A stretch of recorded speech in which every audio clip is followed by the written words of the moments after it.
This is the Family Rosary Crusade, continuing the mission of Father Peyton of bringing God to man and man to God.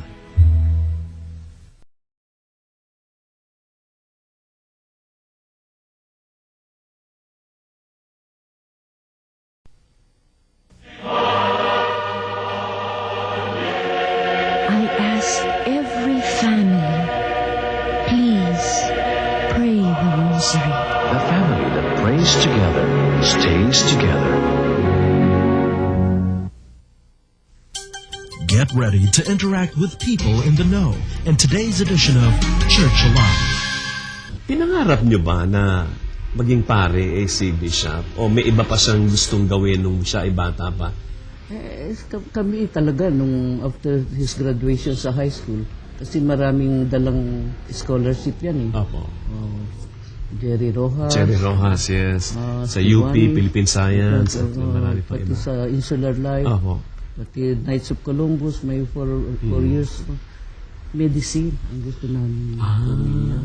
Okay. So sinabi nyo, gusto siya maging doktor. Kaya yung kapatid kong doktor, binigay na sa amin mga libro niya. Opo. Baka sakali magamit daw ni Bishop. Oo. Pero hindi namin akalain na itong mga pari din dito sa Imus pala, Aha. sinamahan siyang kumuha ng entrance test sa Ateneo. Ateneo. Dito sa Diliman. Para, Kung wala naman sinasabi na mag-aral sa seminaryo. Oo. Basta pinakuha siya ng entrance test. Kasi alam niyo na, Ateneo rin. Kundi na mahusay din na ano. So napapasok siya sa San Jose Seminary. Kasi nakapasa sa Sa Ateneo. Ateneo. Oo. Anong pag-enroll ngayon, kaya kung minsan sabi niya, niloko ako nitong mga kasama kong pari dito. At binibiro niya ko minsan. Ano po? Pero si palagay ko, gusto rin niya. Gusto rin niya. Opo. At siguro talagang yun ang nakatakda. Magkaganon pa naman, Nanay Mila, doktor pa rin siya. Doctor of Divinity. Ano po? Doctor of Theology. Oo. Sacred Theology. Secretary. Pero Nanay Mila, siyempre ngayon, ang anak niyo po ay isa ng obispo. Humihingi pa rin po ba siya ng payo sa inyo bilang nanay? Yun lang. Lalo na yung sa mga kanyang kalusugan. Aha. Hindi maalis sa akin yung kwan. Bishop, yung mga vitamins mo. Yung mga Mga supplements mo? kaya kung siya lumalakad na Opo, sa ibang bansa. magbibiyahe, alaga namin na pinagbabaon ng vitamins niya, pati sa mga allergy, may allergy rin sa kasi sa sinus. Sa sinus, parang may rhinitis siya. Kaya kompleto ng gamit yan. Pero bilang obispo po ba, may mga desisyon din siya na pag sinabi na ito na ang dapat gawin, sinusunod nyo na dahil siya po ay obispo? Ganyan. Hindi naman siya nagdidikta. I see. Pero nagpapayo rin siya. Katulad yung kumisan may mga tao na lumalapit sa amin na hingi ng appointment o yung mga talagang yun ang usapan namin na wala kaming pakialam dyan. Kasi may sekretarya naman siya. Opo. Kasi nga po yung iba dadaan sa nanay. Akala nila. At sasabihin, Nanay Mila, baka naman sa kasal ng aking anak, nakisabi na. So, hindi po nangyayari yun. Kasi may usapan na kami na wala kami talagang pakialam dyan. Kundi, nagpapayo din kami doon sa mga nagre-request na gumawa kayo ng sulat, ibigay niyo sa sekretary niya. Tapos yung sekretary ang magbikuan. Pero ayaw namin, hindi namin ayaw. Hanggat maaari, wag ganon. Dumaan tayo sa tamang proseso. Ano po ang pakiramdam ng isang nanay na ang lahat na lang halos ng tao hangang-hanga sa inyong anak? Ano po ang inyong nararamdaman sa ngayon? Talaga ako lang naman parang naging instrumento lang di ba? Ginamit lang ako ng Panginoon na maging ina niya. Katulad ni Jesus, di ba? Hindi naman alam ni Maria na yung ipapanganak niya pala maging anak ng Diyos na talagang ako ganun din. Hindi ko akalain na ganung na ganung mangyayari.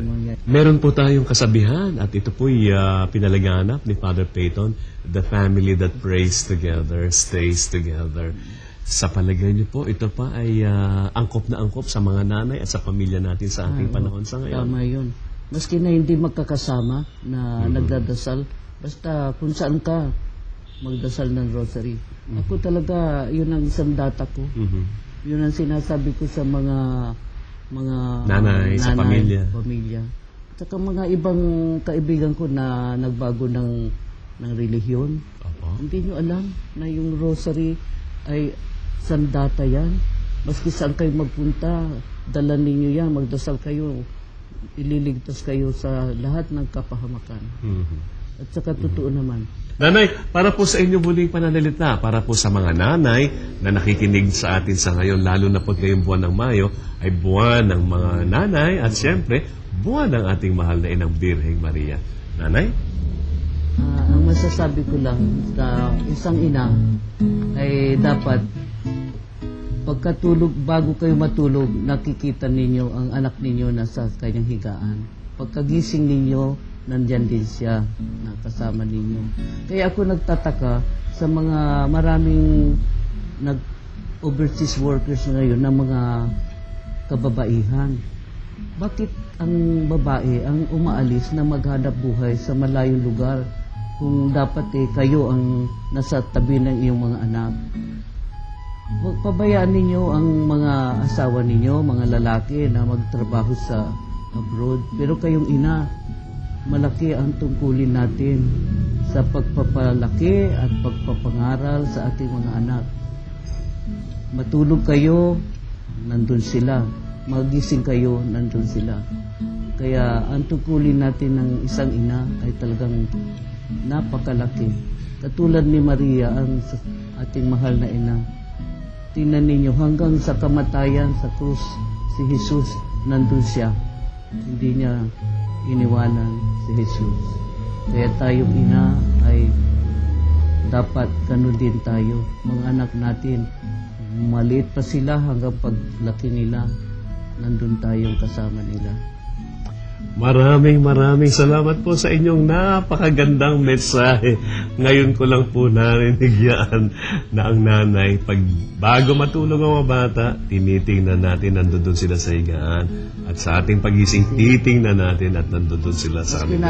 Hanggang ngayon, pag tanda nila, si Bishop pag dito natutulog, sisilipin. Napakaganda. Maraming salamat po. At sana po mga kapanalig, mga kaibigan, ay nakapagdulot pa tayo minsan pa ng dagdag kaalaman at sariwang inspirasyon sa ating talakayan sa umagang ito. Ang ating nakapanayan, walang iba kundi si Ginang Milagros Goken Tagle, si Nanay Mila, ang butihing ina ng ating butihing obispo ng Imus, si Bishop Chito Tagle, Luis Antonio Tagle. Magbabalik pa rin po ang Family Rosary Crusade pagkaraan ng ilang paalala. Please stay with us.